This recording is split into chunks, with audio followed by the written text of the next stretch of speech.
Bonjour, trois mots sur les céréales du petit déjeuner. C'est un produit qui a envahi progressivement les tables des Français, jusqu'au point que quand il n'y en a pas au petit déjeuner, les enfants sont tentés de ne pas manger. Il faut que vous sachiez que la recette de base des céréales, c'était en fait la même recette à la base que celle du pain, c'est-à-dire que c'est fait de farine, d'eau et de levain, et puis que par des techniques industrielles, on a réussi à fabriquer ce qu'on appelle les céréales, qui sont vraiment comparables à des produits panifiés traditionnels, mais présentés à la fois différemment et avec des ingrédients de plus en plus originaux. Vous avez d'un côté les céréales extrêmement classiques, comme les pétales par exemple, que tout le monde connaît, qui sont faites soit avec de la farine normale, soit avec de la farine complète. Quand elles sont faites avec de la farine complète, c'est ce qu'on appelle les céréales complètes. Ce sont les produits les plus simples. Ils sont composés un peu à la façon du pain, de farine et d'eau, mais la plupart du temps avec quelques adjonctions de sucre qui sont des sucres rapides.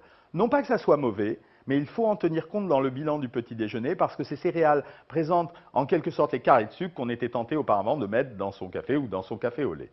Et puis sont apparues la déclinaison des céréales, c'est-à-dire que progressivement, on a vu des céréales enrobées de chocolat, puis des céréales fourrées avec du chocolat, puis des céréales sous forme particulière que les enfants aiment, puis des céréales qui sont mélangées avec des fruits rouges, avec des fruits secs, avec des graines comme des amandes ou des noix, ou bien encore des céréales qui sont présentées avec des copeaux de chocolat. C'est très à la mode.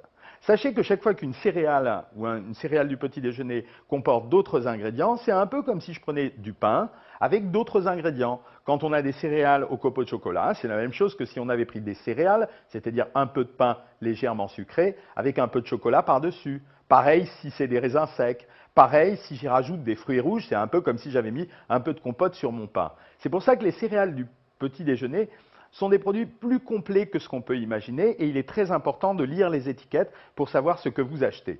Pour les rassembler dans 2 ou 3 catégories, sachez qu'en moyenne, nous conseillons de consommer des céréales inférieures à 400 kcal pour 100 grammes, ce qui correspond à la moyenne normale d'un produit sec qui ressemblerait à du pain.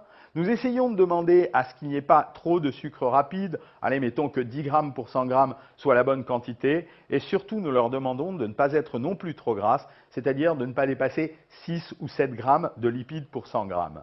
Moyennant quoi, si vous consommez ce type de produit, cela reviendra au même que si vous avez pris un petit morceau de pain, avec, selon la quantité que vous prendrez, avec un peu de matière grasse dessus, et de temps en temps des produits sucrés en fonction des étiquettes que vous aurez choisies. Leur grand avantage, ça a été de nous permettre de mettre du lait à l'intérieur pour les consommer. C'est un peu comme si on trempait le pain dans le lait et ça permet de faire consommer aux enfants ou aux adultes également du calcium. Mais n'oubliez pas que nous avons besoin de 900 mg à 1 g de calcium par jour pour avoir des os de bonne qualité, mais également pour favoriser tous les échanges dans notre organisme.